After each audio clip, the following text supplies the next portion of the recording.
Kita masuk ke kabar yang pertama. Tertangkap basah maling HP punya jemaah Masjid Al-Fatul Akbar di Jalan Gubernur Haji Bastari, Kecamatan Seberang 1 Palembang. Yono, warga Lomabang, babak belur diamuk warga.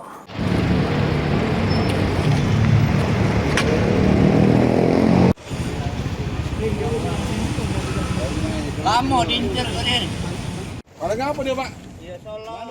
Dengan tangan terkibat tali di tiang listrik, Yono, warga Lomabang, pelaku maling HP punya salah sikok jemaah yang lagi beristirahat selepas sholat zuhur di Masjid Al-Fatul Akbar yang berada di Jalan Gubernur Haji Bastari, Kelurahan Tojo Ulu, Kecamatan Seberang 1 Palembang.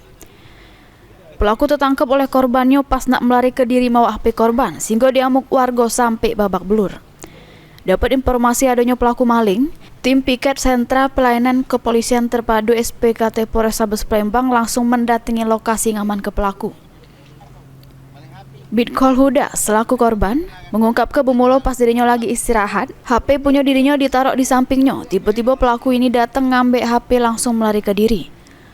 Korban yang tersadar HP-nya dibawa pelaku langsung mebes sehingga pelaku berhasil ditangkap pas nak moto dari gerbang masjid.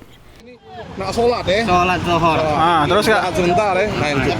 Terus apa gitu kau taruh mana Kak? Di samping. Samping tas. Bukan tas, di dekat tiang. Oh, kamu kapari api.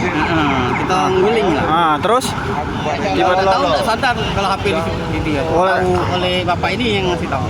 HP di dia sudah. Iya. Kejar pas di situ. Mau keluar. Baru tangkep. Iya.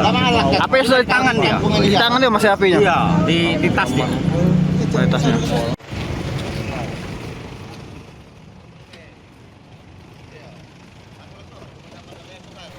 Selanjutnya pelaku digelandang ke Mapolrestabes Palembang guna jalani pemeriksaan lebih lanjut oleh tim penyidik Satreskrim Polrestabes Palembang. Heru Wahyudi, PAL TV.